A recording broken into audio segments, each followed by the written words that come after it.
The alley-oop.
Ladies and gentlemen, and welcome to St. Martin's University, Marcus Pavilion inside the Twin Star Court for tonight's GNAC matchup featuring the Wolves of Western Oregon University come in at 10-10, 3-6 in GNAC play versus our hometown Saints, who are currently residing at 4-12, 2-7 in GNAC play. We have a special treat for you tonight, so would you please rise to your able, remove your hats, and join us with Madison Malecki and her aunt Sarah T. as she sings our national anthem.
And of course, Aunt Sarah T.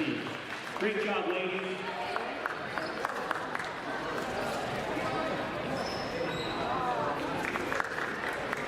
Let's go and meet the starters for Western Oregon. A 5'8" junior, number 1, Trinity Youngblood. 5'9" senior, number 2, Callie McClave. 5'10" junior, number 10, Bella Pedrogetti. A 5'9" senior, number 21, Allie Harmon. And a 6'1" junior, number 30, Jody Noy. Jessica Petros in her first season head coach, assisted by D.J. Marlowe.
Good afternoon, ladies and gentlemen, and welcome to Marcus Pavilion in Lacey, Washington for Division II women's basketball. My name is Scott Gladstone. Alongside me is former St. Martin's coach David Bocook, and we have a good matchup for you. It's the two rookie head coaches on the women's side in the Great Northwest Athletic Conference. We'll talk about this matchup in a minute, but first let's go over the starting lineups brought to you by Forelli's Pizza. For the Wolves of Western Oregon, it is Trinity Youngblood, Callie McClave, Bella Pedrogetti, Allie Harmon, and Jody Noyes. Anna McClave and Kylan Dawkins, both key players in the Western Oregon machine, are out. On the other side, the St. Martin squad has Keely Jade Smith, Angel Galbraith, Madeline Brown, Shalise Smith, and the 6'4" sophomore Sarah Lamette. That is your starting lineup, brought to you by Forelli's Pizza. Great people make great pizza. tip is won by Sarah Lamette and goes to Madeline Brown. Now Angel Galbraith with it in her hands. David, I'll bring you in for the first time now. These two teams, they're travel partners. They get Thursday off. They play each other. They're both right about the same spot in the standings, and they're desperate for a win tonight. What's it going to take for whoever emerges victorious? I think the team that has the most aggression on offense is probably going to end up victorious. Both of these teams, not great shooters, but they need to be aggressive on offense and take their chances when they get them.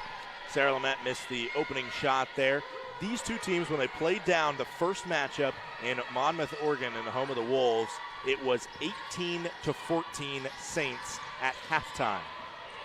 That is a little bit of the offensive struggles that you mentioned, the shooting struggles that the two sides have. Yeah, and it was a very physical game, closely contested. Disappointed that we didn't come out with a win on that one. It is missed shot by Callie McClave there. As I mentioned, makes my job a little bit easier with her sister being out, as I don't have to juggle between the two McClaves. Nice shot, running and slashing through the key by Keely Jade Smith. Opening bucket goes to the Saints. It's 2-0. If Keely gets going, that would be a good thing for the Saints. She's that extra scorer that they really need to step up. An attempted kind of side hook shot, trying to go off glass, but it was too awkward from the get-go. And then off the pass, Keely Jade Smith fires it up, and it doesn't go down. And tied up for the rebound is Noyes with Lamette and Brown. The jump ball will go to the Wolves, but the possession arrow flips. It was a quick shot by Keely, but I don't hate it. She came down, she made a tough little mid-range jumper and kind of a little heat check three there to see how she felt. Yeah, got to take advantage of the offensive kind of spurts and confidence when you have it. Shalise Smith guards Trinity Youngblood. Now Noyes gets it back to Youngblood. Youngblood attacks, maybe had a lane to the hoop, and Callie McClave misses the three. Rebound goes to Shalise Smith. Callie McClave isn't afraid to throw up those shots. She leads the team in attempts. Beautiful little job by Madeline there. Madeline Brown, left-hander. She goes to that left side, puts it off glass. Madeline Brown, from what I've seen, much more of a defensive specialist, but when she has an opening for the left side, she can put up a strong layup attempt. Ball kicked out of bounds. And what you will see from Madeline is I only think that she's going to improve offensively. You don't see anyone in this gym in their own time more than Madeline Brown. Youngblood gets it in to McClave. As you mentioned, not afraid to shoot. She fires along two, and it hits iron glass twine. 4-2 now as the Wolves are on the board. You know, not an easy shot, and that's what you want to do on defense, is just force them to make tough shots. Shalise Smith with a lot of contact from Youngblood, puts it up too strong. Now Youngblood with Smith behind her, out to McClave. McClave fires, goes just too far, and return to sender. Madeline Brown grabs it, gets it to Lamette. Lamette hook shot, goes nothing but air, and Shalise Smith tries to get it off Youngblood, but a good quick squeeze by the Western Oregon point guard. Three-pointer too far. I believe that was Pedrogetti with the miss. Love to see Sarah just be a little more patient on those deep catches. She has so much of a size advantage. She doesn't need to rush things. She needs to, as Coach Landon says, pause for poise. It's two different players on the Western Oregon squad that are probably going to be assigned to guard her. The 6'1 Noyes, who's a starter, and the 6'1 Gracie Arnold. But they're still giving up 3 inches, at least as the roster goes, to the Oregon native. And they switched into a 2-3, caused a little bit of confusion, and got the steal off of us. Now Rios and Smith suffocate McClave there, but a foul is called as Smith came down on the shot attempt. Yeah, it's too bad. She had really good position to get a block there, and just a little bit too aggressive in her swatting motion. It kind of turns into one of those knee-jerk calls by the officials. She's had a couple times this year where she has had some highlight reel rejections that are kind of like that, where she almost volleyball spikes it down. McClave makes the first, and they're good when they don't get called. They're good little momentum swinger when you give up a foul. And in this scenario, you give up a tie game, 4-4. Yeah, I think like you said, once you get a couple of little highlight reel blocks, you kind of tend to maybe fall in love with it a little bit and sometimes get yourself out of position in hopes to get the block. That's some inexperience there by Madeline Brown on that pass in. Taken away again. Western Oregon has moved to a 2-3 zone. Now McClave with it on the elbow. Backing down, Angel Galbraith. And an offensive rebound, maybe, eventually. You know, and I think Angel would live with that shot 100 times. You got someone like Angel down in the post one-on-one and you go to a fadeaway. Angel's got to be pretty happy with that. Youngblood guarded tightly by Lauren Morris, but a nice finish by Trinity Youngblood. The Tampa, Florida native is able to get that one over the Saints veteran forward there, Lauren Morris. Again in a 2-3 zone. There it is. Nice find under the hoop to Shalise Smith. Can't get the finishing touches on it. Gets her board back. Turns, fires again. This one's missed, up in the air. Still fighting for the rebound. It's Rios, and she'll take it out and chill it out. Good to get that extra possession. Again, with Shalise, it's the same. Just take your time down there. You got the pass where you wanted it. There's no need to rush things. Rios now. Shot clock at 5. Get it to Lauren Morris on the short corner. She puts that one in. Lauren Morris on Thursday night, she finished up broadcasting that incredible game with me against Western Washington. And here I was wrapping up and putting our final stuff inside, and she takes out the rebound machine, and she's shooting there. It was probably 9 or 10, and maybe those extra practice sessions helped her nail that one. McClave for 3, missed it, gets her board, and misses the layup. Got lucky there. Gave up a wide open 3 and then an offensive rebound, and with nothing leading to it, that's a lucky move by the Saints. Sometimes you're just too open. That time Angel Galbraith blocked at the rim. It is time for our first media timeout. All tied here in Lacey, Washington. 6-6. Don't go anywhere.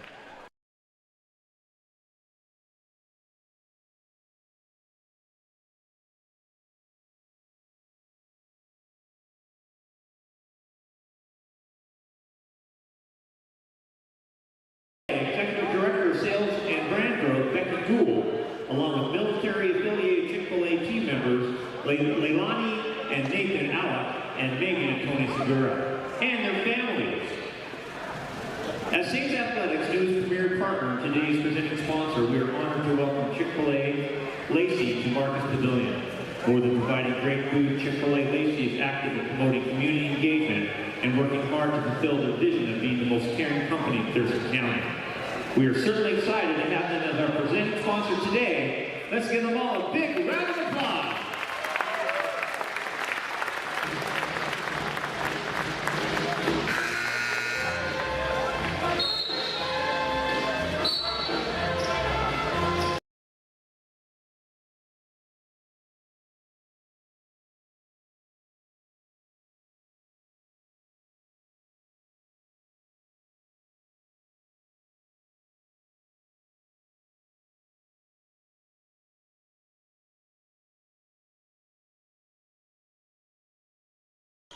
Welcome back here. Inbounds pass coming to Keely Jade Smith. Now gets it to Kiana Rios. Back to Keely Jade Smith. Now Galbraith. Still staying in the 2-3. Nice little high-low there, and Lauren Morris bullies her way to a layup. A beautiful move by Lauren there. Very, very patient. Little shot fake. Up and under. Beautiful. Yeah, I get a lot of chance to kind of dissect how to beat a 2-3 zone, and a good one at that, because the St. Martin's men's team usually runs that. Not exactly. They run a little bit of an adjusted one, but it's a lot of trying to figure out how to beat it, because a lot of teams have tried and not a ton have been successful, as that one's deflected out of bounds. But that was a very good high post, low post offense that the Saints used to beat it. Yeah, 2-3 has a tendency to confuse people, and you get impatient. You take a lot of threes, which is what they're hoping you take, because you feel like you're open, but you're not. Good awareness by Youngblood, who took that shot with 1 on the shot clock, missed it. Rebound goes to the Saints. I don't think all the Wolves were aware of the shot clock running down. Kiana Rios Can't get it. Offensive rebound. And I believe they're calling Harmon for holding the arm of Morris. And that's a shot. I know Kiana's a good shooter, but you can get that shot against the 2-3 at any point in the shot clock, and you want to make them play some defense. Nice cut. Count it, and the foul for Lauren Morris. A perfectly drawn inbounds play. Well done. Great timing. Great timing on that little cut. When you have those inbounds plays, Marlo has some good ones that she's drawn up, and it all comes down to timing. So beautiful job by Lauren there. Angel Galbraith, another assist to add to her assist-ridden career. Lots of points and lots of passes. Western Oregon with it now. This is now out to Hopkins. Hopkins looking for space, then pops that one, gets the forward roll on the shot, 11-8. Poor communication there on the ball screen. Sarah thought she was coming under. Angel thought she was switching and ended up giving an open look. Rotation coming around, gets it to Keely Jade Smith, and a foul will be called on Western Oregon. We'd love to see Keely be a little more decisive there. She had the shot, then she had the takeoff of a bad closeout and kind of got caught doing neither. Bailed out by a foul there. Wolves staying in 2-3 here. Seeing Kaya Kanoho on the court for the first time. I don't believe that the last time the Saints, early in the season when they hosted a tournament that had Western Oregon here, I don't believe Kanoho was playing. So I don't remember saying that name. Missed shot by Lauren Morris, and bringing it up now is Hopkins. It was a good look, though. Coach Marlowe switched up the offense that time, a little bit of a circle action where the wing guard is the entry into the high post, and that can sometimes be hard for a 2-3 to track. I like that action. I hope they stick with it. Missed shot by Youngblood, but an offensive rebound by Joni Noyes as Sarah Lamette, who should have been guarding Noyes, was switched on to Youngblood. Then a foul called on the floor. It's on Kiana Rios. 11-8, Saints lead, 2:15 to go here in quarter number one. Ball gets out to Pedrogetti. Now looking down to Noyes. Guarded by Lycurius, who's on the floor. Poked away again from Noyes. Callie McClave, I'm glad she's okay from that because her foot slipped out from under her. And a missed shot, rebound, Curious. Galbraith pushes it up. Ball taken away. Kanoho. Angel just dribbling into too much traffic there. 1-on-3, it's not going to come out good usually. Jumps ball between Pedrogetti and Keely Jade Smith, and the Saints earn back possession. Brown checking in. She's coming in for Keely Jade Smith. 5 on the floor for Western Oregon is Hopkins, Noyes, McClave, Pedrogetti, and Kanoho. They're sticking in that 2-3. They like the trap off the first little inbound. Madeline Brown with good action. Now Galbraith, Curious fighting down low. They go cross court to Brown. Brown, not a shooter. You're not going to see her pull the trigger from deep a lot. Kiana Rios, you will, as she fires this one. Missed it. Offensive rebound, Lauren Morris. Great job by Lauren holding the box out, getting good position. Now gets it down to Curious. Good find by Lia Curious, and a foul as Galbraith goes to the bucket. Great ball movement there at the end of that possession. David, tell me, we saw a couple possessions, then Western Oregon go into the 2-3. Why do you think that gets triggered by head coach Jessica Petras? Hey, we're going to switch it up. Do you think that's planned before, or do you think they saw something? I think you're probably looking for a spark. Things are slow. You know, you're kind of starting to fall behind a little bit, and St. Martin's is not known as a good three-point shooting team, so you switch into the 2-3 and see if you can force them to put up some quick three-point shots, which maybe get you back your lead that you're starting to lose. Yeah, you mentioned three-point shooting. Kiana Rios has 20 made three-pointers. She's first on the team. Angel Galbraith with 15 is second. Keely Jade Smith has 13, and Lauren Morris has 10. a foul called on the ground. But yeah, 4 players in double figure three-point makes, and the max being 20 is definitely something I'm sure a lot of teams highlight in a scouting report against the Saints. Yeah, I think so. And Kiana's really the only one that you have to really mark as a shooter. She shoots a very high percentage. Would love to see her attempts be more around the 100 at this point in the season as opposed to 50, but she does shoot a nice percentage. Noyes guarded by Curious. The Spaniard all over her. Gets it to McClave. McClave goes to the bucket, just off front iron. Rebound, Angel Galbraith. It's good defense by Angel. That's a good matchup to watch, McClave versus Galbraith on both sides of the ball.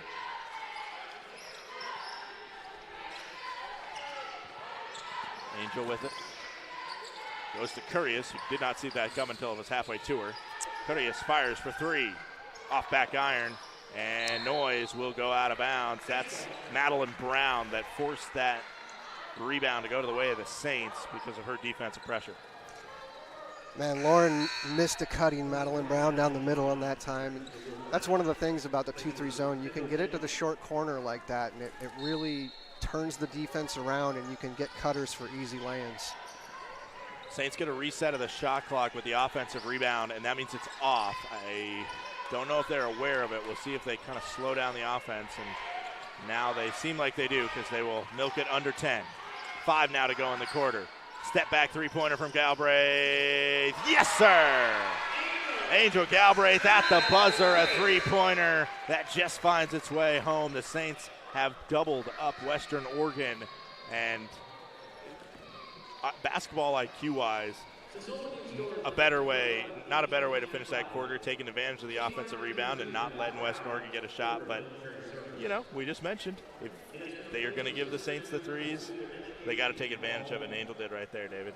Yeah, well done by Angel. Good to see that fall. I hope that helps her confidence, and she keeps shooting the ball with good confidence. On the other side, if you're Western Oregon, you're telling your team, hey, like this doesn't kill us. Analytically, their percentage is going to even out. Stick with what you have. Keep making them shoot those. Make them before we get out of it. We'll take a quick break as different military members of the St. Martin's family are being honored here for Military Appreciation Day. We will be right back on the Saints Digital Network.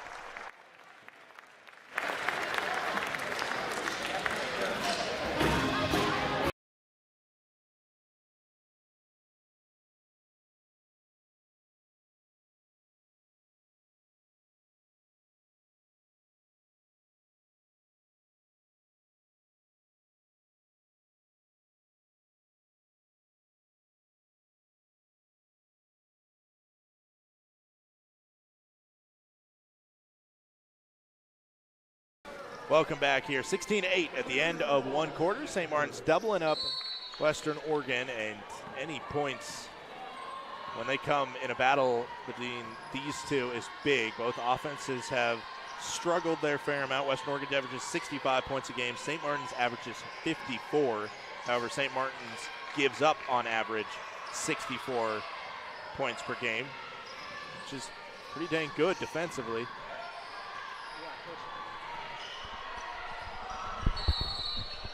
Forgot to bring the mic down. Traveling Saints ball. Coach Marlowe's really started to make her culture known, and it's a defensive culture. Like you said, we're holding people to 64 points a game, and that's going to be the key moving forward. You got this 8-point lead. Play disciplined defense. Stick to your keys. There's that little circle action. I love that. Rios at the high block, an errant pass, but Shalise Smith is there. This is St. Martin's squad as Galbraith fires again from three-point land. Rebound McClave. St. Martin's allowed just 6 points in the opening quarter against a nationally ranked Western Washington team that has been red hot. Trinity Youngblood makes the floater. And they pull it back within 6. And like I said, if you're Western Oregon, you know, Angel made that 1-3, and as the coach, you're like, that's okay. You know, maybe that makes her want to shoot those more, and percentage tells you that's good for Western Oregon. Shalise Smith, a big dribble, and powers her way inside. That's a great way to beat the zone as well if you can get Shalise on the low block. Yeah, and she showed great patience there. Didn't go away from contact. Shalise is strong, and I think she tries to avoid contact too much. She needs to go into it, get to the line, know that she can finish through it. Strong move by Jody Noyes as she gets it off glass and in. Think for Shalise Smith, how difficult do you think it is? She transferred to St. Martin's a little bit over a year ago, and then did not have a competitive game until her first game back was, they had a game against D1 Idaho, but her first GNAC game back was against Western Oregon. How difficult is it to kind of get yourself back up to speed as Rios gets the offensive rebound? I think it's difficult in a lot of different ways. One, you're rusty and you're trying to get back up to speed, but two, when you have that long of a layoff, it can be hard to stay motivated and stay sharp when you're just practicing over and over and over and never getting any meaningful reps. That was a counted and the foul and one for Madeline Brown there. Took a little bit of contact, and they said it was continuation for her to finish that one up. So she gets one shot here to try and convert the and one. I'm sure Jessica Petros has some words of disagreement with the refereeing crew. And the and one is converted. Saints up 9.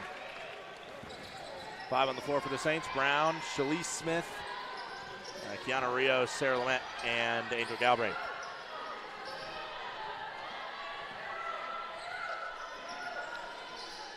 Madeline Brown's going to be a key person moving forward in her career at St. Martin's.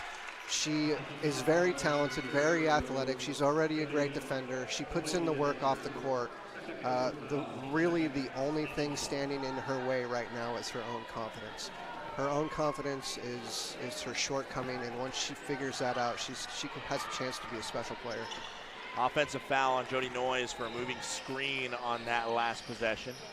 Galbraith with it. I mentioned at the top of the broadcast, these are the two rookie head coaches as another foul is called. Shalise Smith will head back to the line. This one's on Noyes. These are the two rookie head coaches in the conference. They have similar conference records. Western Oregon at 3-6, St. Martin's at 2-7. St. Martin's, however, in the non-conference play struggle. They're 4-12 overall. Western Oregon 10-10. They are in a tie if St. Martin's can down Western Oregon here in the GNAC standings. And both teams, while on the outside looking in, still do have a chance to make the 6-team GNAC tournament. Yeah, I think if you're trying to make that tournament, St. Martin's, it has to start tonight. You have to start putting some wins together.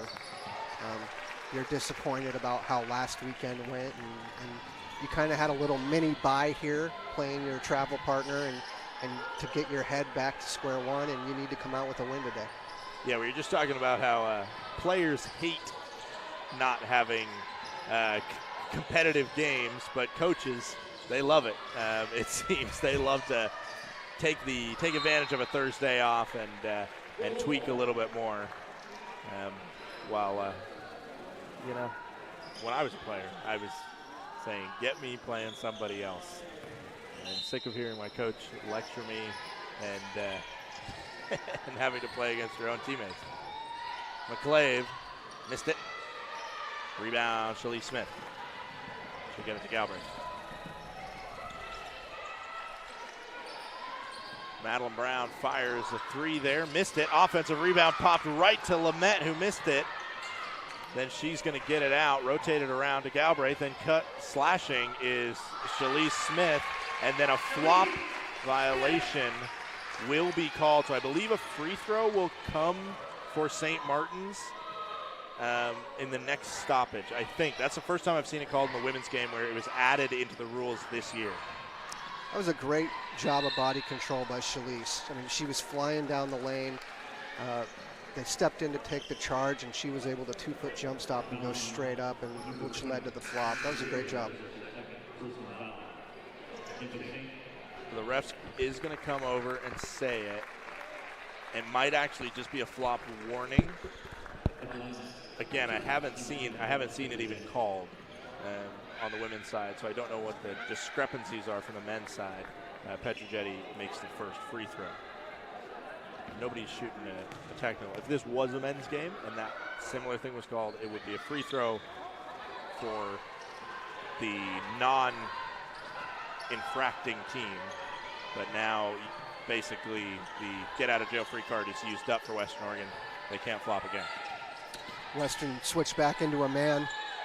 They don't like that. And like we talked about in the break, that little cutter down the middle is what's killing that zone. Good job by Keeley there. Very aggressive. Right there, Keeley Jade Smith just took the ball herself, got it past her man and cut to the middle and was able to poke it in. Cross-court pass, finds Hopkins. Hopkins attacking on Lamette. Not going to try and shoot it amongst the trees. And a nice finish from the left side with the right hand by Callie McClave. Still an 11-point St. Martin's lead. Yeah, a little jab and go, kind of rocked Lauren back on her heels and got her a free look. Sarah Lamette with it, down on the low block, then rotated around to Keeley Jade Smith. Back to Lauren Morris. That Larry Bird type shooting style gets it down. Good ball movement by the Saints. Timeout, Western Oregon, St. Martin's. They look good in the first quarter. They might look even better in this second quarter. They put 14 up in one frame. They put 16 up in the first quarter, and that wasn't a bad offensive quarter for them. We'll take a quick break on the Saints Digital Network. Saints up by 14.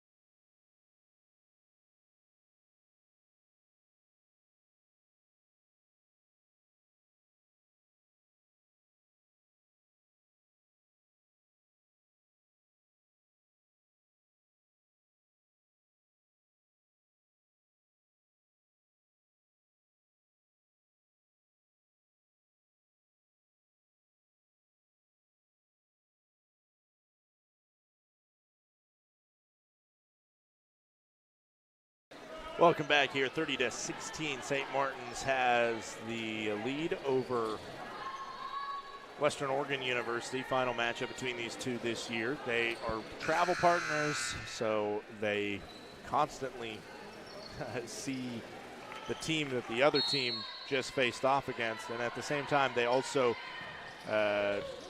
convene two of their preseason tournaments, or like the non-conference tournaments together, one in Monmouth and one here.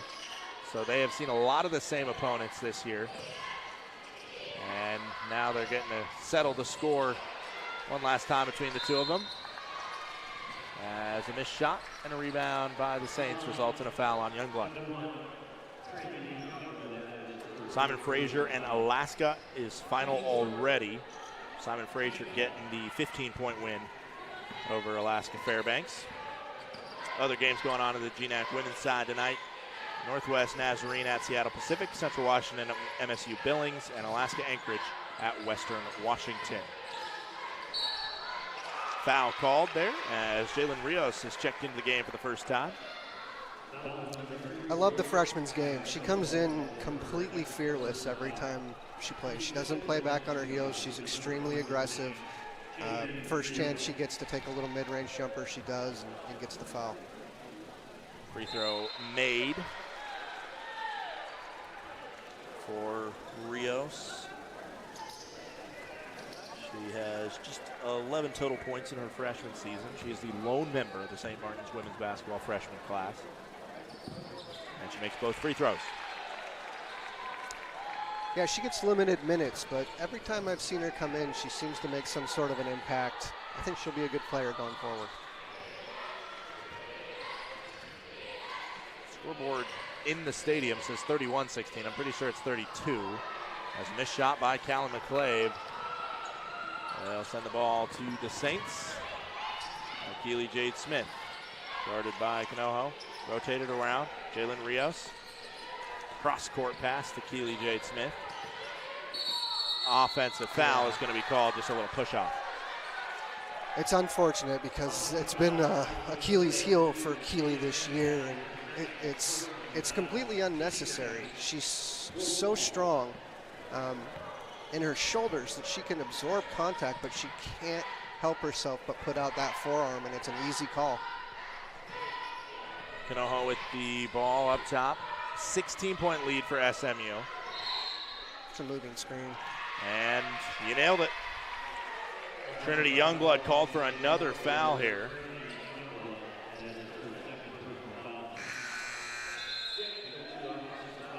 I thought, was there a lane violation called or something on that one of those Jalen Rios free throws? Because I'm thinking there must have been. I didn't see it, but completely went over my head.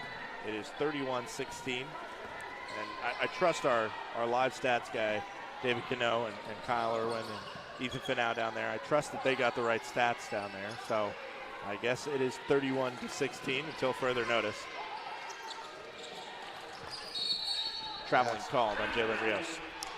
You know, she got away with one just a couple seconds ago on the fast break, where she thought she, took too many steps on that pass forward, and this time she gets called. It's funny.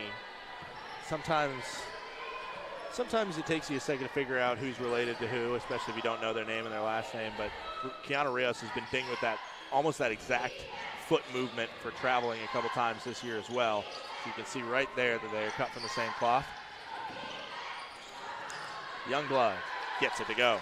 It was a really nice feed there. It's hard to defend a pick and roll where you have that good of a pass. Youngblood is on 2 fouls. Kanoho as well. Missed shot. That's an aggressive shot by the freshman there. Youngblood trying to go all the way, but then gets it to McClave. Wide open. McClave missed it. Rebound, Shalise Smith. Pushing it up to Jalen Rios. Rios gets it back to the trusty hands of Angel Galbraith. 3 fouls on Jody Noyes. The only real foul trouble right now. 3 fouls in 1 half is a lot to take. Galbraith with 10 on the shot clock. She'll fire for 3. Banks it in. You know, sometimes you just take what you can get, and it's nice when things like that go in. It sure is, and you said you play the percentages and you play what you've seen this year. Yeah, I think that, every team that we've seen in the second half of this season, they're going under on ball screens for Angel. And I'm happy that she's still willing to cast them up, because sometimes you just need to take the right shot regardless of how you're shooting it. Morris to Eternity Reed, who's in the ball game now. Now Jalen Rios to Shalise Smith. Angel Galbraith with it. 10 on the shot clock once again. Angel Galbraith loops that one, tries to go off glass with it. I think a big relief, other than the missed shot for Western Oregon, was also Youngblood not picking up a foul there, as she was dangerously close to, I think. Rios, a strong rebound, then rips it away from Pedrogetti. 16-point lead for the Saints. Rios got a little bit lazy there and almost got a jump ball called, but had the strength to rip it away. It was a nice look by Eternity. She was just late. If you hesitate, then the pass is gone. That's going to be in one. Counted and the foul for Trinity Youngblood there. That one to me looked like Eternity Reed had a chance to maybe take a charge. The part of me that saw Shaquem Alcindor, who's the biggest player on the St. Martin's men's basketball team, take 2 charges on Thursday night, just had the vision of that and just take that one. And not only do you get the ball back and a turnover, you also get 3 fouls on a good player in Trinity Youngblood. Yeah, that would have been a big momentum play. People that take charges, it takes practice. It takes practice to get into the rhythm of it coming to the forefront of your mind, because the first thing you think is, I'm going to go up and challenge this shot, and you tend to forget where you're at on the court and what the situation is. It would have been nice, would have been big. And that one that Shaquem took at the end of the game the other day was so huge in getting that win for St. Martin's. And who doesn't love a post taking a charge? Guards take it all the time, but when a post stands in there and, a person that can get a lot of blocks, Eternity Reed's a great defensive player, has a long wingspan, but you just don't expect it. You don't expect it, that's for sure. Shalise Smith with it, double team, gets it out to Rios. Rios takes the shot, missed it. Rebound, Callie McClave, gets it to Youngblood. Pedrogetti flips it up off glass. Difficult shot for her. Little spurt by Western Oregon at the end of this half. The next possession for either side will turn the shot clock off. Cutting, Kiana Rios to the bucket, can't get that one to go. Saints fighting for the offensive rebound. In the end, it's Shalise Smith that fouls Trinity Youngblood. Shot clock will be turned off with 22.1 to go. Gosh, it was a nice cut and a nice pass, and you have to find a way to finish that. It's unfortunate for the Saints. Getting a good stop here will be very important going into halftime. Saints up by 11. Will it be double figures, or can Western Oregon cut it to single digits? The momentum, a huge question going in the locker room as well. The Youngblood, 9 points on the day, but denied by Shalise Smith. Talk about the highlight reel block right there. Well done, Shalise. She's really athletic. And good for her for not staring down Youngblood for too long and getting teed up. Out to Pedrogetti for three, too long. Rebound Rios, 3 on the clock. 2, Rios with a body in her face. McClave was playing with fire a little bit there. When you get a half-court heave, you don't want any contact. You don't want to give the referee any chance to call anything. I think that's going to be one that Coach Marlowe's not going to be too happy about. Let's not let that overrule a very good first half by both sides. The Saints, however, coming out, they're using a diversity of scorers. We got Lauren Morris with 10, Angel Galbraith with 8, Shalise Smith with 6, and Madeline Brown with 5, including that and 1. On the other side, Youngblood with 9 points, Callie McClave with 6. Just closing thoughts on that first half, especially the Saints, where we talk about they struggle on offense, and the score at halftime was under half of what it is now. It was 18-14 when these two teams met in Monmouth a month ago. It is 34-23, a big difference. Just what do you think about the uptick in offense that we have from these two sides, with the Saints in somewhat control right now, David? Well, I think the Saints have been really aggressive, and they started to find the holes in that zone in the middle there, getting it to the short corner and having people cut down the lane and force Western Oregon to get out of it. And on the other side, I think they've been very disciplined on defense. I know that they've given up 23 points, but that's still not a lot, and it's been a higher-paced game than the first time they met. So to only give up 23 points, you're feeling pretty good. You gave up a few possessions there at the end of the first half. A few lapses in communication that you hope to get cleaned up at halftime, but the Saints have looked good. We will take about a 10-minute break, come back to you with some thoughts on the first half, but as I just got the stat sheet, the biggest thing that I see right now, second chance points for St. Martin's is 17. Half of their points are second chance opportunities. We'll leave you with that as we go to the halftime break. We'll be right back to talk about the first half and bring you the second. Don't go anywhere. You're watching the Saints and the Wolves on the Saints Digital Network, 34-23 SMU at the half.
Welcome back here. Scott Gladstone and David Bocook with you on the Saints Digital Network. Just under a minute to go in halftime before we get going on St. Martin's versus Western Oregon third quarter. David, in that first half, the Saints took control right at the end of the first quarter. They continue to put the foot on the gas in the second. If you're Western Oregon, kind of what adjustments do you think about making coming out of the locker room? I think I maybe try to go back to the zone and focus on, hey, really clogging up the middle, really making sure that we suck in and try to make them beat us from deep. I mentioned on that on the stat sheet the 17 second chance points. I think they stopped the Saints a lot the first time on the zone. The problem is finding somebody to box out and getting that rebound during those zone possessions. I think that was the difficulty for them. Yeah, and that's always going to be a difficulty when you're playing a zone. It's harder to find people to box out, but you end up boxing out areas and knowing where the shots are going to come off. And, if they're shooting from the wing, it's going opposite. And these are things that you should be teaching, you should be drilling out, and we'll see if they can find a way. Mentioned a little bit about this head coaching matchup, the second matchup between Jessica Petros and Natalie Marlowe. They know well of each other, not just because of the early season travel that they did in concert with each other, but they were both members of the Chicago State Athletic Department as student athletes together at Chicago State. Natalie Marlowe coming to Chicago State from Wisconsin, where she grew up. Petros grew up in Lansing, Michigan, right in the shadow of Michigan State University. They were both phenomenal athletes at the prep level. Went to Chicago State, where Petros excelled on the golf team. She had an offer to play basketball as well. Marlowe played on the basketball team. It's kind of funny that they reconnect here in their rookie seasons as the Saints turn it over on the first possession. Yeah, it's a small world. Not what you want to see coming out with a turnover like that, especially you did so good in the first half, only having 2 turnovers. To start with a turnover, not how you want to do. And you see that they're coming out in a 1-2-2 zone press. That's a charge. Saints beat it until Keely Jade Smith goes too hard to the basket, and that charge is taken. We mentioned when Trinity Youngblood, it looked like she was possibly going to commit a charge in that first half. The Saints instead let her get an and one, and right there, Youngblood on 2 fouls makes a very smart play. Youngblood played all but 1 minute and 1 second of that first half. And, I mean, if you're Western Oregon, this is exactly what you want. You have 2 possessions, 2 turnovers. They're coming out in a 1-2-2 press. And like I said, we only had 2 turnovers in that first half. And so it's obvious that was what coach from Western Oregon was really emphasizing, is we have to find a way to get turnovers and easy buckets. Trinity Youngblood tried to get that one to go, could not do it. Now McClave loses it, goes off her foot. Rios picks it up and gets it to Galbraith. Galbraith, nice step to the bucket, but can't get it to go, and the ball is out off of Lamette. Wolves ball. Got to be able to finish that, Angel. Yeah, it'll be interesting to see if Coach Marlowe makes a switch here. Western Oregon obviously likes the matchup of Youngblood going one-on-one with Sarah Lamette in space. It'd be interesting to see if they switch Celise onto her, who's a little bit quicker and a little bit more agile. McClave gets that one to go off glass. Only her 3rd bucket of the contest on 15 attempts. Shalise Smith gets it in the middle once again. They break the press successfully. Then Shalise Smith gets it out to Rios. Glad to see Shalise pass it back out there. A lot of times when you're pressing, you just want to get them in a hurry. You're not even looking for a turnover necessarily if you can get them to hurry. So it's nice to see us use patience. Lamette can't get it to go. And a jump ball. They'll keep the ball with Western Oregon. Saints do possibly they do buy themselves an extra possession with that jump, however. And Coach Marlowe with a quick substitution, taking Sarah out. I think a combination of the not great matchup with Youngblood, and then Sarah gets the the ISO there on the block and puts up kind of an underhanded, soft scoop shot, which I know Coach Marlowe is not a huge fan of that shot. McClave tries to go to the basket, unsuccessful. This is a small ball lineup from Western Oregon, so they basically have forced St. Martin's to match them and go small. Madeline Brown with it, guarded by Youngblood, gets it out to Rios. I mentioned Jody Noyes, the post for the Wolves, is on 3 fouls, so that's why she's not out there right now. Angel Galbraith runs into a wall that is Trinity Youngblood. The ball goes out off of the Wolves. And right as I mentioned her, Jody Noyes does come back in here. She is on 3 fouls. Only 2 on the shot clock. They're going to have to be smart here, get a shot up quick. Ball goes into Morris. She'll have to set her feet and fire from straight away. Missed it. Rebound McClay. 7-point lead for the Saints. Quick fired shot. That is an air ball. Pedrichetti somehow walks the tightrope. Yeah, very close there on the sideline. And it works out as a layup there for Jody Noyes. It's a tough call not to go for the Saints, as it looked like the sideline might have been just fringed by Pedrichetti walking it there. Timeout. St. Martin's will take a quick break. Under 7 to go here in the third quarter. Don't go anywhere. You're watching the Saints Digital Network.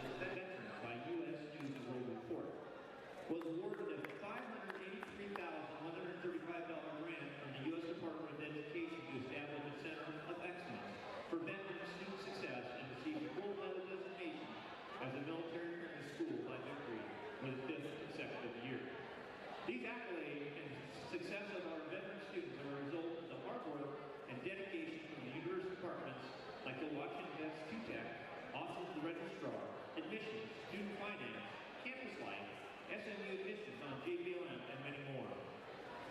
Let's give a round of applause for all the individuals who work tirelessly to support our military community.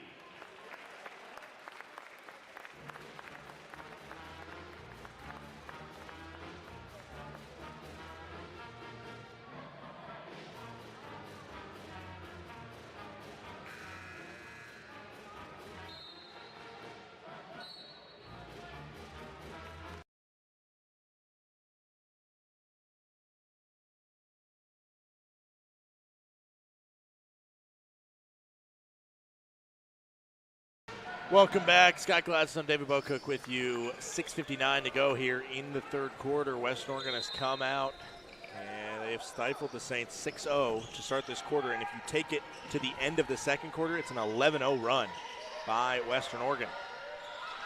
This is an important possession, and you see Coach Marlowe wanting Shalise Smith to get involved, drew up a little cross screen to get her a look at the block, and it pays off.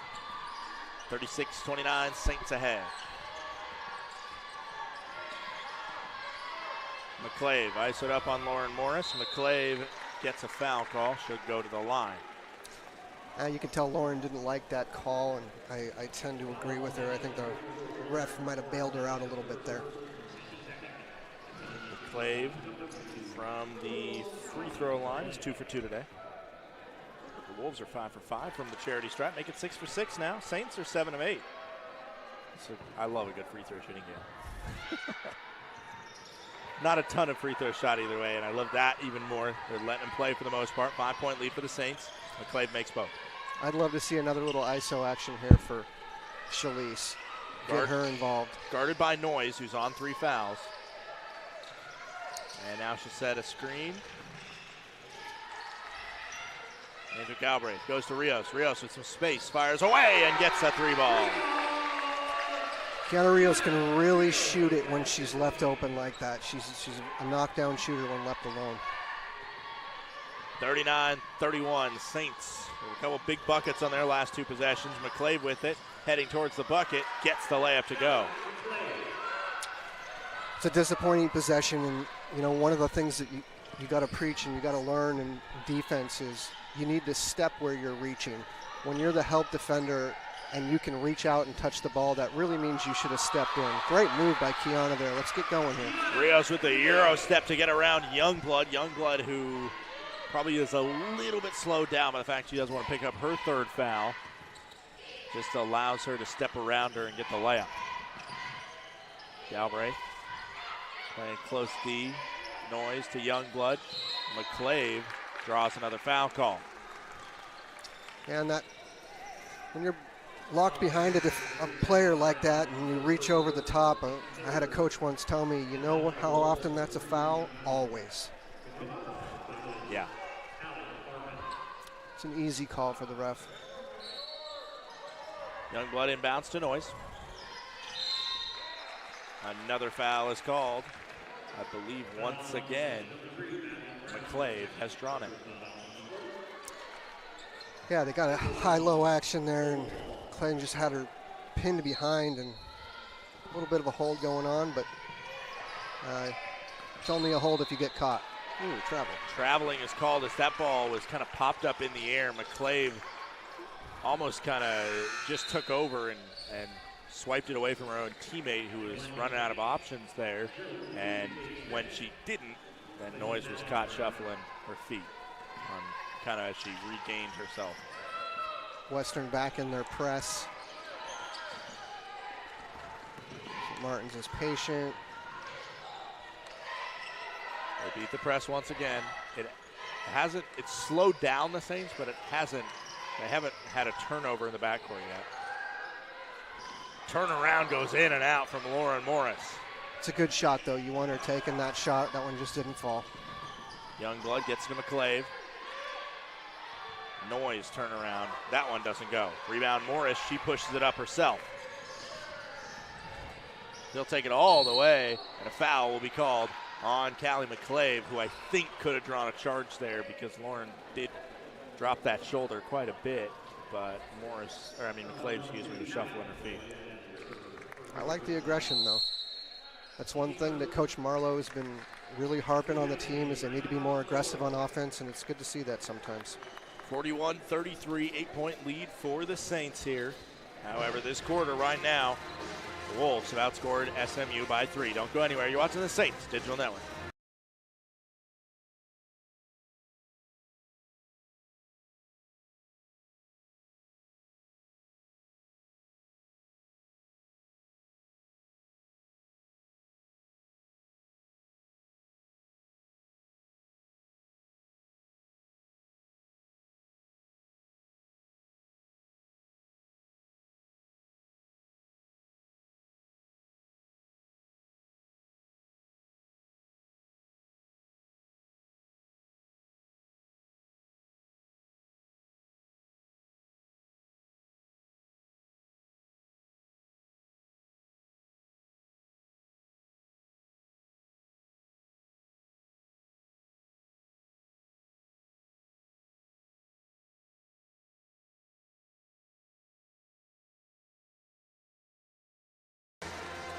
Welcome back here. Scott Gladstone, David Bocook with you. It is 41-33. St. Martin's leads Western Oregon with 4:33 to go in the third quarter. One of the stats that I just looked down and has stuck out to me, right now, Western Oregon is 0 for 9 from three-point land.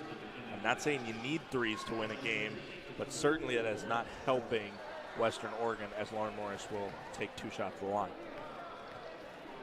You know, that can be a scary stat, though. Just the law of averages. They shoot, 30% on the year from 3, so you got to figure that's going to even out. You want to continue to play disciplined defense. Morris goes 2 for 2 from the line. Morris has been incredible shooting the free throws this year. Has missed just 2 on the season.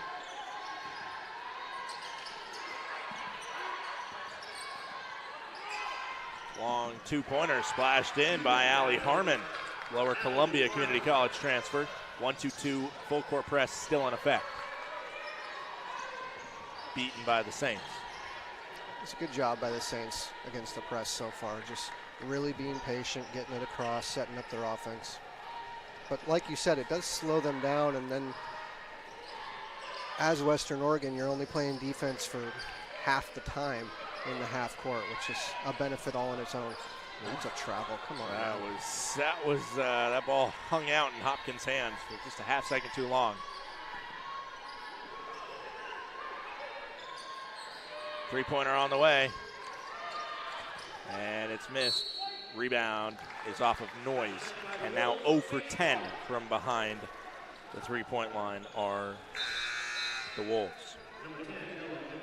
They have two 30-plus made three-point shooters in Pedrogetti, who comes in with 33 made threes.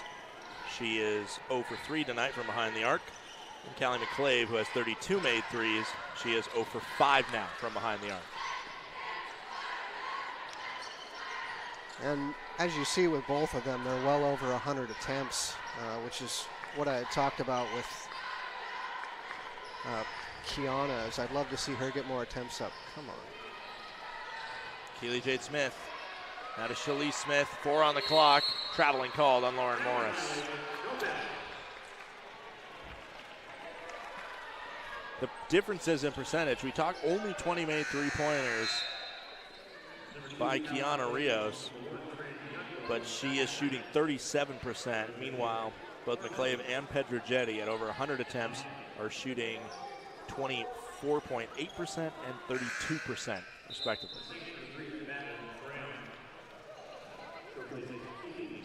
37% is, that's a high mark. You're a very, very capable shooter, and you'd love to see her get more attempts, but Hopkins tries to go to the bucket. Good rebound by Lauren Morris. Now a 3-on-2 fast break. Morris, nobody's stopping her, and then she gets it out to Rios. Speaking of a three, she gets it just off back iron. It's a good look, though. Nice find by Lauren. That's the offense that you want. It's a nice shot. It just didn't fall. McClave tied up. Now gets it to Hopkins. Hopkins guarded by Galbraith. Angel's a pesky defender. She sure is, and so is Shalise Smith and Madeline Brown, and they all suffocate Youngblood there to take the ball away. Very active defensively there. Good to see by the Saints. Galbraith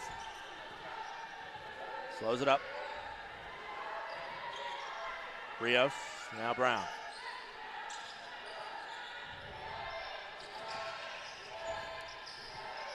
Smith with it, looking on the low block to Lauren Morris. She's going to take it herself, drop a shoulder, throw one up, missed. Rebound Brown, but on the rebound, a foul will be called, I believe, on Shalise Smith. Yeah, and there's just a frustration foul.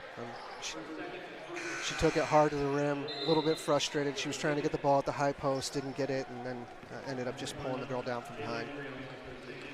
Talked about how these two teams usually more defensive-minded, and we're starting to get to that mode right now. Noise is going to have 2 free throws to take.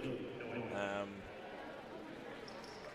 Saints have not scored in 2.5 minutes, and same with Western Oregon. They missed their first free throw as Noise comes up empty. Noise out of Price, Utah. Played D1 ball at Southern Utah. I think right now, if you're Natalie Marlowe, you're probably looking at the foul totals for the quarter and wondering why, as your team's been so aggressive going towards the block, like that last drive by Shalise, there's only been 1 foul called. You're probably a little bit disappointed in that. 7-point lead right now, as the Saints have been outscored by 3 points in this quarter. The big first quarter where they doubled up the score of Western Oregon, looming large 2-3 zone is back in effect. Yes, it is. So they're back into the zone. Jalen Rios throws cross court to Galbraith. Sarah Lamette with it. Ball tried to get it back to Angel Galbraith, and now down the floor, Callie McClave makes the layup on a fast break. It's a smart play by Kiana not fouling there. I was worried she was going to. It was a lost cause at that point. She kind of just had to let it go. Under a minute and a half to go now. Just 2-3.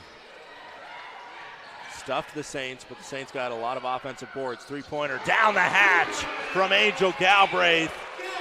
They continue to give her that shot, and she has taken advantage of it more times than average this evening or afternoon, and that's a rejection by Kiana Rios, who sent that ball onto the ground and into the second row with authority. It's a good job by Kiana just playing really disciplined, staying down till the last moment and having her hands in the right spot. Good job to not foul, as McClave has drawn a lot of fouls. This time McClave just draws a bucket. Drop step and pops it off the backboard. 46-40 the score line. Under a minute to go. They're staying in that 2-3. I want to see Lauren back at that short corner and then looking for that cutter coming down the middle. Rios with it. Rios to Brown. They've switched back to a man. Mid-possession, switching to man, and then to the bucket, Angel Galbraith. Beautiful left-handed finish there by Angel. It's good to see her finish like that at the rim. Getting a lot of foul calls last year. Galbraith has seen those foul calls tick down on her, and she's had to adjust to it. Now looking down low. Rios having to guard McClave, who basically does a no-look scoop off the backboard and down. 10 to go in the third quarter. And you see McClave just bully the freshman there to get this position that she wanted. Morris, with a few seconds on the clock, gets it to go from the free throw line. A huge bucket to end the third quarter, 50-42. The two sides split points in this quarter, essentially, and they both finish after some struggles, finished 3 of 4 on their last 4 field goals. Angel Galbraith today, 3 of 4 from behind the three-point line. We'll take a quick break before we head to the fourth quarter. St. Martin's up by 8. Don't go anywhere. You're watching the Saints Digital Network.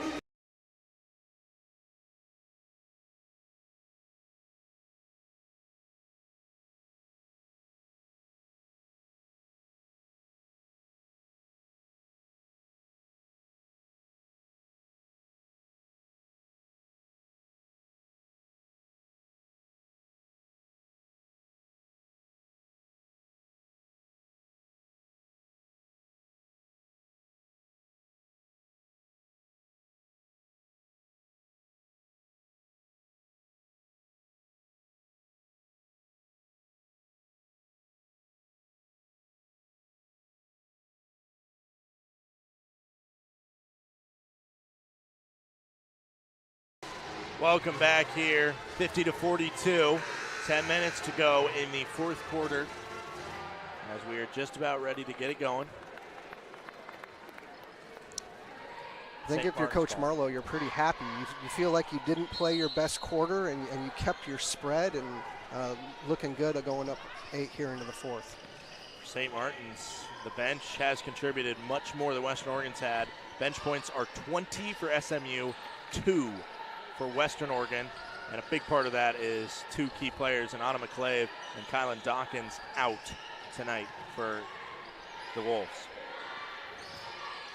Yeah, I think when you look at the box score and you see just how many different people have taken shots for St. Martin's, you got to be happy with the way they've moved the ball and shared it. And it's a lot harder to defend a team when the shots are coming from all different angles. Foul on the Saints there.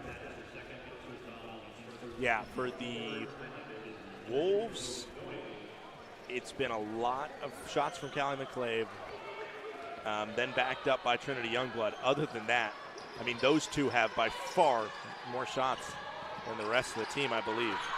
Speaking of, Noyes gets in on the action there as she lays that one in. Again, just a miscommunication on the ball screen, defense. Both of them went with the ball handler and left Noyes wide open. St. Martin's down in Western Oregon. They led most of that contest and in the end let it slip away. That ball knocked out. It will stay the Saints ball under the hoop. Just got 11 on the clock here. Set up a little baseline out of bounds play. If it doesn't work, you still have time for a little end the clock play. 10 on the shot clock. This ball's inbounded to Brown. Now to Galbraith with 7 on the shot clock. She'll get a screen from Morris. She'll go, try and beat Noyes, gets it to Brown. Brown off glass and in. Great cut by Madeline. Good job finding her by Angel, and great offense there by the Saints. Felt the shot clock running down, made sure to get that shot up in time. Noyes going to work against Morris. Noyes tried to get a left-handed hook to go, but Morris, despite a couple inches being lost against somebody like Noyes is able to get the stop. Ball rotated around to Brown. Galbraith. Back to Brown, now Rios. Out to Galbraith, she tries it again. No, not this time. Brown fighting for the offensive board, but it falls to Harmon. It is nice, though, to see Angel feeling good about her shot. Didn't hesitate at all, felt good, took the shot. Noyes now being guarded by Brown. Once again, Noyes has height, but she just looks fatigued or something out there. She's left both of her last 2 shots short. Yeah, and that was good defense by Madeline. She backed off when she needed to. She gave pressure when she needed to. It's a foul there by McClave. Yeah, but she got popped after she popped the arm of Morris. She got popped in the face. I think, again, I don't know for sure if maybe Noyes has a little bit of an injury or if she is just as tired as she looks out there kind of struggling back after she missed those shots, or if she was just deflated for missing the shot. But Kylan Dawkins is a 6'1" redshirt sophomore that is a usual starter for Western Washington on the post, and I'm sure not having her right now is really hurting the Wolves. Keely Jade Smith with it. Now Brown rotated around. Rios, pump fake, then goes to the hoop. Counted and one for Kiana Rios. That's the great thing about being a good shooter like Kiana is they close out really hard, and she's able to give a little shot fake and attack the closeout with aggression. I love it. St. Martin's in their loss against Western Oregon. They outscored them by 6 in the first quarter. They only got outscored by 2 in the second, and they outscored Western Oregon by 3 in the third. However, they got outscored in the fourth by 11. That's pretty much what Western Oregon is going to need to do here if they're going to want to find another come-from-behind win against St. Martin's. And if I remember right, that there was about a 6-minute run where St. Martin's didn't score in the fourth, and that just killed us that game. See if they can score right here as Rios gets another foul. Did a good job to draw that one, as I think she was looking more to feel out the contact than she was to get the bucket, but she at least gets one of 2, either the bucket or a foul. Best case scenario, she gets another and one, I guess. But she'll go to the line to shoot 2. Yeah, she knew she was being ran down and just tried to protect the ball enough to go through contact and got to the line. First free throw's up and good. Kiana Rios showed us last year as a freshman how clutch she was. She made numerous big free throws to help the Saints get some late wins in their season last year. Second shot. Announcers jinx, but Madeline Brown gets the offensive rebound. 12-point lead for the Saints. It's going to be a big play here. Smith with it. Shalise Smith. Off glass and in. Beautiful job by Shalise, as you saw Coach Marlowe pull up the ISO for her from the high post. That's a called play, and well done by Shalise in executing it. Cross-court pass. Pedra Jetty, who has not been able to shoot a lot of threes, gets a chance to throw one up there, but it's missed. The Wolves are 0 of 11 from three-point land now. All the way, Keely. Keely Jade Smith gets some contact from McClave, but McClave held firm and sent Smith flying away, and she overshot it. Saints up by 14 on a 8-0 run right now. They've held Western Oregon scoreless in the last 3 minutes and 11 seconds. McClave is going to come off for a quick breather. You know, even though she didn't finish, I like to see that from Keely. It's been an ongoing thing with Coach Marlowe, trying to get her to have a little less faith in her mid-range so that she can finish at the rim more often, and it's good to see her be aggressive towards the rim. Noyes tries to fire up a lefty hook, doesn't get it to go. Then the rebound is missed by Kanoho, and the ball goes off of the Saints, says our referee.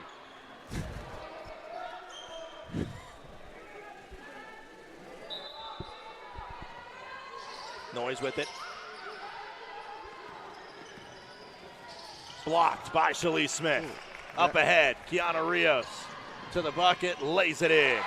A block resulting in a layup. Exactly how you draw it up. How about that? Saints up by 16. We'll take a quick break as Western Oregon calls a timeout on the floor.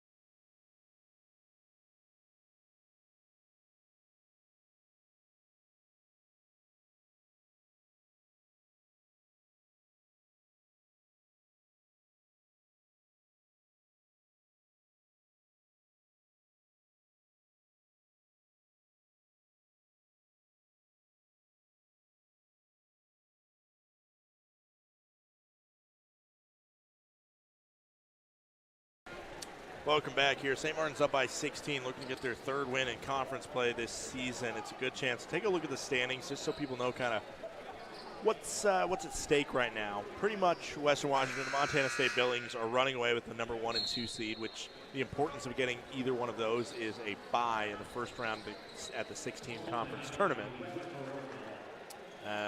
Saints taking their time in this timeout. Then it's 3, 4, 5, and 6 that are the other teams that make the conference tournament. Right now, that is Alaska Anchorage, Central Washington, Northwest Nazarene, and Simon Fraser. St. Martin's currently is 2.5 games out of a conference tournament spot. McClave will head through the line. These two teams will be tied for 8th place if St. Martin's gets the win over Western Oregon. And then, 2.5 games isn't a lot. You pick up a win here, you know that you have the win already over Simon Fraser. So if it comes down to it, you can get them again, and you're looking good to get into the conference tournament. It has to start here, though. Yeah, exactly. A head-to-head win on Simon Fraser. Huge for St. Martin's. They got a game with Alaska Fairbanks in their back pocket. That one's on homecoming, which is February 24th, the final home game. It'll also be senior night. Foul called on Callie McClave. Of course, they also have a matchup with Western Washington and Billings still on the docket as well. They nearly upset Western Washington here as a double team comes to Angel Galbraith and then taken away by Harmon. She gets it to McClave. McClave fires it up, missed. Rebound battle between Youngblood and Shalise Smith. Youngblood took the brunt of that one, getting sandwiched between Smith and the chairs. And that's right in front of us where we are, and you could hear the crunch essentially as both players were throwing life and limb to get it. I believe it's Western Oregon ball. Good hustle by both players, really showing some desire to win this game. That's going to be important going down the stretch here for the St. Martins. You don't want to fall into the trap of playing not to lose.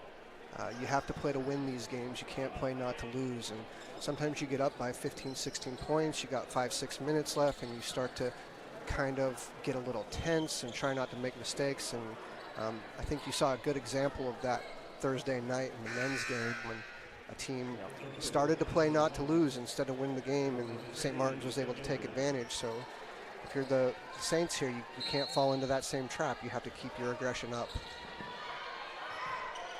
A little 1-3-1 zone. Knocked out by Rios. We will remind you of that men's game on Thursday night. St. Martin's, which is one of the top teams in the country, the men's team. They're very good, but they were down by 10 with 3:50 to go, and they came back and won the game on a game-winning steal at the end of the game. So it's 15 right now, but especially if you can draw it 10 or within 10 with a couple minutes, it's anybody's ball game. This sport is quite wild. As Youngblood gets fouled, she'll go to the line.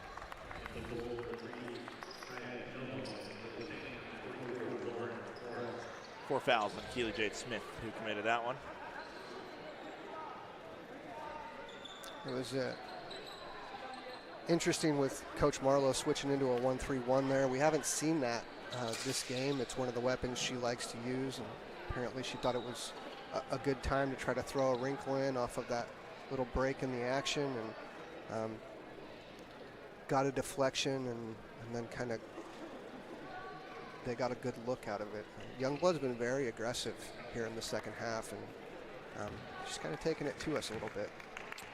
I feel like Youngblood and McClave in the locker room were both kind of given the full green light.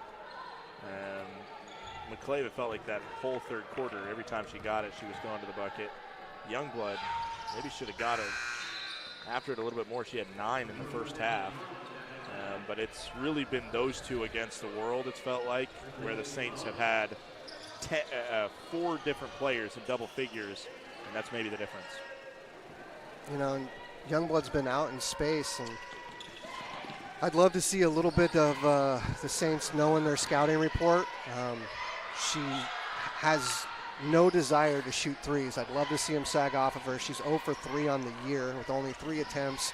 Like, force her to beat you outside as opposed to being able to take you to the lane like that. We're going to call kind of a ticky-tacky foul there for a hand check on Angel Galbraith. Saints are in the bonus, so we'll shoot free throws the rest of the way when the foul's on Western Oregon.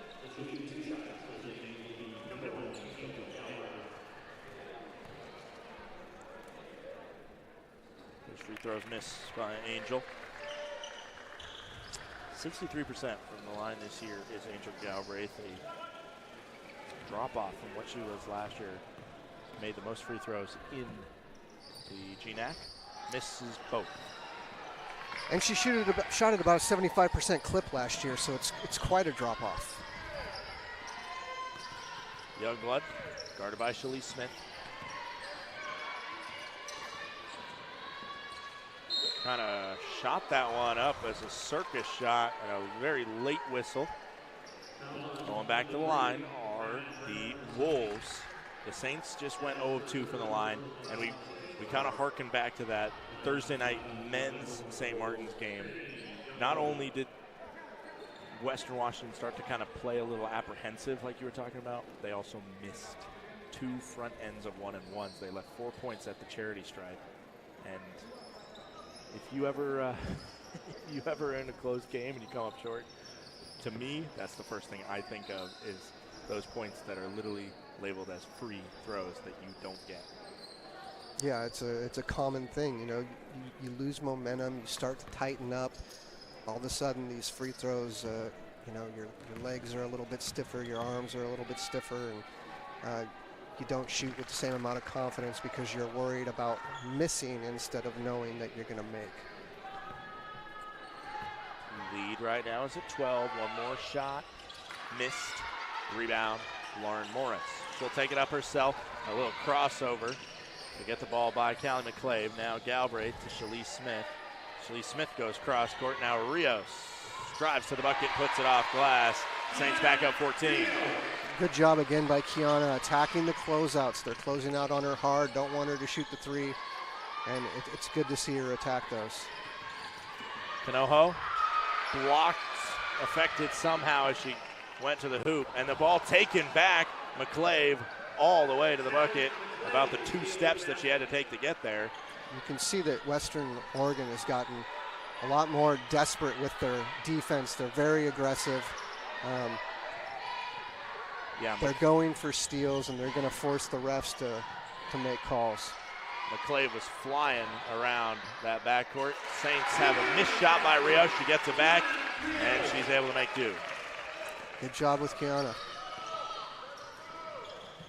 Again, I don't know why Shalise is guarding her so far out there. We're lucky enough that Youngblood missed that one. Lauren Morris gets the rebound. She's fouled. She'll go to the line. 2 shots coming. Lauren Morris off the bench tonight. She makes both. She will be the leading scorer for the Saints with 16 if she makes both. She has 14 right now. Kiana Rios has 15. Angel Galbraith has 13. Shalise Smith has 10.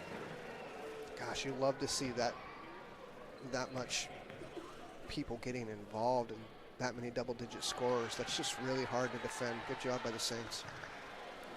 yeah, that's something. I mean, the men's team is ranked top 10 in the country, and every night they have 4 double-figure scorers. And with Western Oregon, the playbook in the second half has been pretty clear. When McClave or Youngblood gets the ball, make sure they don't score, because a lot of times it's them shooting it up. Speaking of, Youngblood with it, gets it to McClave, and she shoots it up. Oh, I love it when they make me look smart. Look, I've been watching this game. I know what's going on. Galbraith with it. Want to run some offense here. Yeah. Make them play some defense. Take a shot with 6 seconds on the shot clock. Time is your enemy right now. Little end of clock, and you can see a high ball screen. Lauren Morris, 5 on the shot clock. Shot fired up by Galbraith. That was a 3-point heat check. It would have been one of her best 3-point shooting games of her career, Galbraith. And instead, it just doesn't go for her. 3-pointer the other way, buried by Allie Harmon. Timeout, Western Oregon. They're down by 12 with 2.5 to go. And Allie Harmon, she stepped into that. She's shooting 32% on the year. She knows she can shoot it. Got a little dribble handoff and stepped into that with confidence. We'll stay with you here with 2.5 to go. It's only a 30-second timeout, 65-53. We invite you to stick around for game 2 of today's doubleheader. St. Martin's men, like I mentioned, nationally ranked number 4 in the country in one poll, number 7 in the coaches poll. They are taking on Simon Fraser University, who is coming off an upset win this Thursday night. They won in overtime by 1 point over the Western Oregon men's team down in Monmouth. This one right now, both teams, if they commit a foul, they'll send the other one to the free throw line. So we might be shooting some free throws in the final 2.5 here, as the Saints come in with a scripted play here. Coming out of the baseline pass, and Keely Jade Smith will head to the line. I really hope Western Oregon isn't in full let's foul mode. I know you said, and I agree with you, they're being aggressive right now, but they're kind of being recklessly aggressive, where I think the Saints, if they continue to play that way the final 2.5, the Saints are going to have probably about 20 more free throw attempts at least. And they missed that one. And that's not great if you're watching at home, but at the same time, if you're Western Oregon and you see that we're shooting 62% as a team for the year, that might be your best course of action. It's true. Saints have had a couple games where they look back at the free throw numbers and definitely wish they would have done more at the charitable stripe. And this one is taken away briefly before a foul then is called after Keely Jade Smith gets the ball back. Youngblood committed the foul. She is on 4 fouls right now. Keely kind of got bailed out there. She dribbled too deep into that half-court mark, into what we call the trap zone, and got herself in trouble and lucked out. First free throws missed. St. Martin's, they started this game so good for the free throw line. Since they have dropped off, they are 13 of 20 from the line. Another miss. These free throws are so important coming down the stretch, because you can kill the will of a team, and instead you're giving them hope. The ball goes out of bounds almost before it's just plugged in and kept with the Saints, and they beat the press once again. Deanna Rios thought about taking a 3, but instead Natalie Marlowe is just going to take that all off the floor and call a timeout. 66-55. We'll stay with you again for another 30-second timeout. 1:50 to go. Foul trouble right now has Trinity Youngblood with 4 for the Western Oregon Wolves. They got a handful of other players with 3. Pedro Jetty, McClave, Noyes, and Canojo. For the Saints, it's Keely Jade Smith that's on the verge of fouling out with 4. Madeline Brown and Kiana Rios have 3. Points-wise, Callie McClave leads the way for both sides with 23 points. She is 9 of 26 shooting the ball from the field. Yeah, she shot a lot better here in the second half. A lot of good finishes at the rim to kind of bring her percentage up. Saints are trying to burn clock. You see the Saints are dealing with this where unorthodox running and trapping, and that can catch you off guard at times. Now the foul's called. Saints back to the line. This is quite nearly the hack-a-Saint method. I don't know. We don't have stats or quick stats to pull up on this, but I would love to see how many possessions back a Saints possession has ended with a foul call. Another missed free throw. Yeah, that 5 in a row. I mean, there's no reason for Western Oregon to stop fouling if you're going to miss free throws like this. 67-55, Saints still keeping it at double figures, but making this interesting. Youngblood with it, out to Harmon. Banks it in. And see, this is the... And they are going to go full hack-a-Saint. Yeah, this is the issue with missing those free throws is now they make 1-3 and you're down to single digits. And this is that moment where all of these free throws start to get harder for St. Martin's. Yeah. Now you're tight. Now you're worried. Now you know you've lost momentum. You know you've missed 5 of the last 6 free throws, and these free throws become more and more important and harder to make. And rarely do you see a team intentionally fouling. Callie McClave was intentionally fouling right there. And rarely do you see that with a minute and a half to go in a 10-point game. That's something that happens to Shaquille O'Neal for his notable bad free throw shooting. Yeah, you got to take that as a sign of disrespect and just say, okay, let's sign the card and get out of here on this one if they're going to do that. Pedrogetti for 3. She misses it. But you handle it just like Kiana did. You go to the line, you make 2, and that kind of that helps seal it. Now if Lauren can go make 2, suddenly you're back up to a 13-point game with a minute left, and it's more and more unlikely that they can come back. And maybe you scare them out of, or not scare them, but maybe you just get them out of intentionally fouling. So everybody can get to their dinner reservations after, and maybe not. This free throw. Here I was hyping up Lauren for missing 2 free throws all year coming into this one, and she has missed 2 today. Makes the second there. Saints go 1 for 2 from the line there. It is a 70-59 game. We'll take our final break on the Saints Digital Network. The Saints up by 12, but we are taking all that we can here to finish out this 4th quarter. Don't go anywhere.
Welcome back. St. Martin's leading Western Oregon 70-58 right now. The Saints are going to give a little bit of their own medicine back to Western Oregon, at least a soft full court press.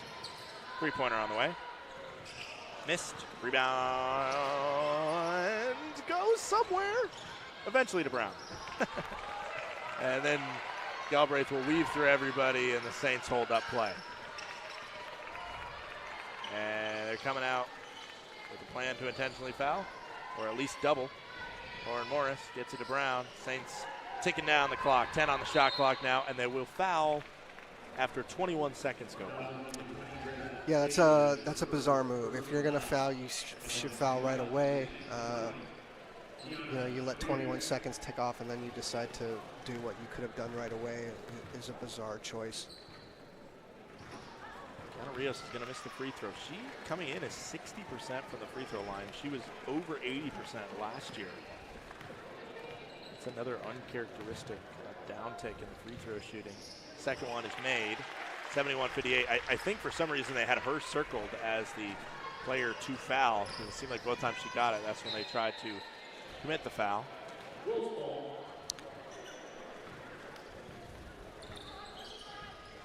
Ball out of bounds. Wolves will inbound. Which I understand having a person that you want to foul, but I think that in the Saints case with what you have, if you're just looking at their stats on the year, you would just want to not foul Lauren.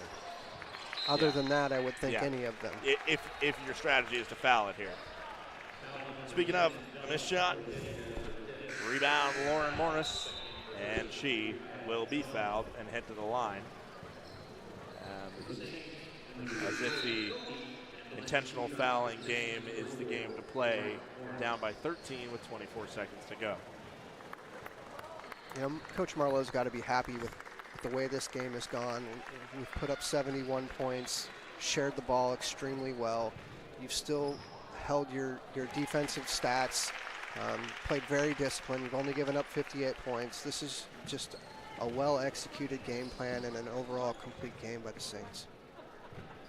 Pedrogetti committed the foul. She fouls out. 4 points and 5 rebounds in 33 minutes played. She came in averaging 11 points per game. And I thought with the injuries that she was going to be called upon, but either her number was not dialed up or it was not answered. One of the two. And finally, the Wolves have given up the foul game, and we will end this contest. A 15-point victory for St. Martin's University. Convincing win over the Wolves of Western Oregon.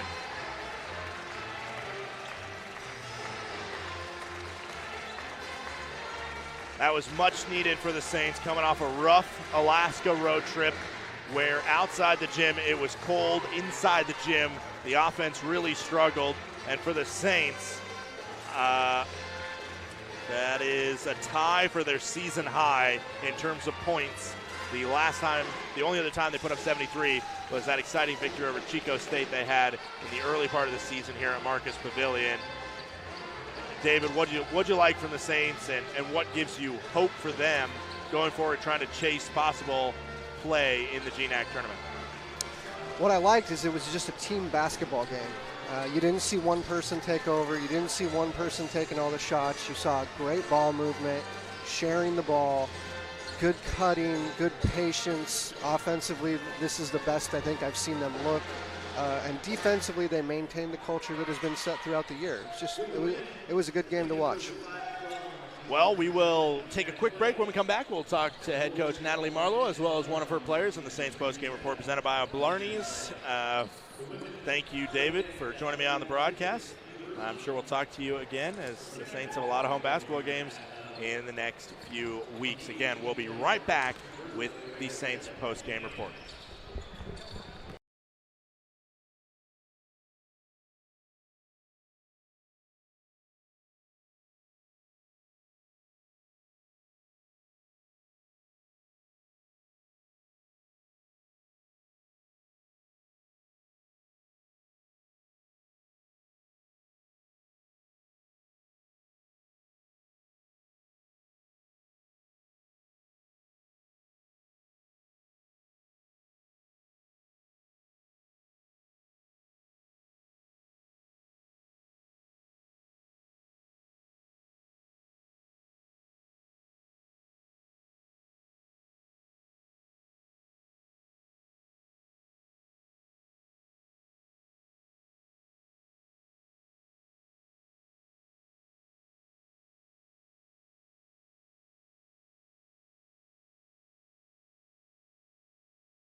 Scott Gladstone here with head coach Natalie Marlowe as well as Lauren Morris after a big 15-point victory. Coach, I think the one thing that stood out to me, especially in that first half, it slowed down in the second, but in that first half, they were playing zone most of the way, but you guys had 17 second chance points. What was it about players like Lauren and Madeline, different players scrapping for offensive rebounds that helped give you guys that lead in the first half? We got punched in the mouth in Alaska, and we needed a big response. And from Monday on, there was just kind of a different grit that we needed to have, and that shows up in rebounds, right? I say to our team, defense and rebounds are desire. You have to want it more than the other team. This kid wants rebounds more than anybody I've ever seen. Same as Mads, and that's just we've had a couple games where, again, we've just kind of slipped up. In that first half, I went in the locker room. I said, what I love is that we've got those, second chance points. We're obviously crushing them on those, but we also gave up a lot of paint points to them, which was frustrating for us. But, just our grit and our determination and kind of our focus was a little different this week than it has been in weeks past. So really proud of our effort. And, again, we just wanted those rebounds more. We wanted to make sure that, we came out of here with a W. Yeah, and I think another thing that stuck out to me, first of all, 4 different double-digit scorers where it seemed like when we looked at Western Oregon, there was 2 different kind of players that were kind of their offense was running through. It looked like all 5 on the floor could score most of the game for the Saints. What is it about that depth as you continue to kind of get to know this roster that you inherited, as you get to know them and their strengths? How much confidence does it give you to see just the output from everybody offensively today? Have we scored 73 points this season? Chico State, you scored 73. And we won. In that game as well. This was tied for your season high. So that was we worked on a lot of offense this week. It's been no secret that's been our Achilles heel, and we pounded it, and that's a confidence thing. And again, I think with getting punched in the mouth in Alaska, we needed to respond, and this was the game where I told them we have to get through that brick wall of not being able to score. Them being down a player helped us a lot. It also hurt us, though. We play a lot through Sarah, play a lot through Shalise in our bigs and our inside-out game and our high-low game. So with them being out, that really, kind of changed our game plan a lot, and I'm super proud of how we responded. We have had different lineups that really haven't had many minutes together offensively, whether it's practice or in game. So how our kids adjusted to that was awesome. They really took what was given to them, made reads, made really good decisions at certain times not. But, for us to have 4 kids in double figures it's pretty cool. Lowe obviously getting a double-double, and Shalise was 1 rebound short of it. But, again, a testament to just trusting what we've worked on since September when, we first got started. So proud of them for sticking to it, and I think we learned a lot too in rewatching, our game from going down to Western the first time, and we kind of handed out that one to them. So proud of how we responded and really, put up some points. That's impressive. We should have scored more if we wouldn't have missed 11 free throws.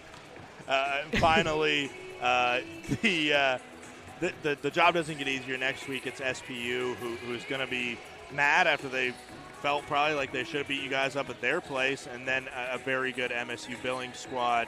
How do you take those games and continue to roll with this offensive momentum and keep the defense sharp? Yeah, one possession at a time, one game at a time. Our minds, our long-term goals are focused on playing in March. We can't get to March unless we take every possession as it is, defensively, offensively, in every practice, every game, one by one. We're definitely not looking ahead to anything but what's in front of us and being where our feet are. So, our focus has to be on the little things and being disciplined and continuing to grow. But yeah, I'm very happy with obviously getting a win. It's kind of one of those days. It's a little bit bittersweet with losing Jeannie Dahl and a big supporter. I've only been here for, I don't even know how many months, but it sure hasn't been a year yet. And it's I don't want to get emotional, but they hosted us over the break, our team over the break, for a meal, and it speaks to what St. Martin's is. Not only like our team, I'm grateful to be here, surrounded by a team that has embraced me and a group of people that have embraced me. So yeah, I mean that we talked about playing for Jeannie tonight, and I'm really proud of our kids for sticking through, and I think having a bigger purpose than just a basketball game today. So I'm really proud of them for that. All right, thank you, Coach. We'll see you next week. We'll welcome in Lauren Morris here. Lauren, you'll be on the headset shortly to color commentate the men's game, but this is my first time actually interviewing you. So Lauren, first of all, just talk to me about all those second chances. When the ball was coming to you and you kept on earning second chances for your team, what was that like? And to be able to give yourself such an advantage going into the second half?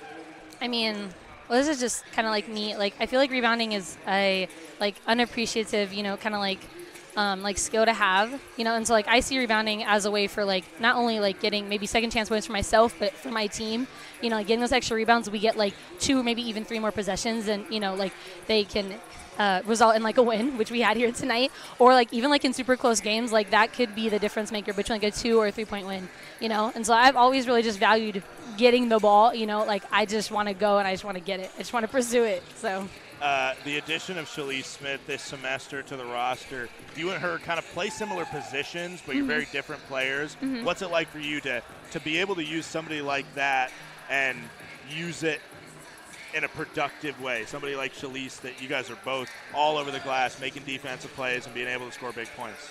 Well, I mean, I think it makes it so much harder to guard us on defense, because a shot goes up, and if I don't get it, I'm almost pretty positive Shalise is probably going to grab it, or she's going to get a tip on it, which will result in either Madeline getting it, or or Angel or Kiana. So I mean, it's just a huge advantage, and it's nice to know that that since she's so athletic, I can kind of just throw it into her, and she's going to catch it. So I mean, we work really well together, So since we do some similar things, but I mean, it's nice to have someone who can dribble, and do kind of the Euro steps and things like that at her size. And finally, kind of this year's team. You're a veteran on this team. You've seen different kind of versions of the team. A lot of returners from last year. Only one new freshman coming in. What's unique about this year's team? What do you like about playing with this year's squad? I mean, I think it would have to be just the willingness to compete. So, even in our losses, we compete until the very end. And that's from the people who start the game, to people who end the game, and people even on the bench, And so that really translates into our practices. So a lot of our practices are very up-tempo, and we get super competitive. We're really mad at each other, So, and I feel that's helped us get to this point, so because I don't know if you could tell I was going to let Chippy out there at the very end. So, I mean, that just, it helps us win these games, and it helps us get over these humps, So we've been really struggling with, our offense, and I didn't even know that I had double-double, and I didn't even know that we had 4 people. Was it 4 or 5? Four and double figures. Yeah, double figures. I mean, we haven't had that since our Chico game, and that was a while ago, Yeah. So I just, yeah. I mean, that's ultimately my favorite part. Awesome. Well, go get ready to broadcast this game. Thanks for being on it. Congrats on the win. Bye. Final score of today's women's game, 73-58. St. Martin's gets the win for all of us here that make this first broadcast possible. We thank you for tuning in. Please stick around on a new link. It'll be the men's game at St. Martin's, ranked number 4 and number 7 in the country, hosting Simon Fraser. We will see you for that one. The St. Martin's women gets a 15-point win. They are back in action on Thursday. If this is your last time tuning into St. Martin's Athletics this weekend, please have a great rest of your evening and stay safe out there.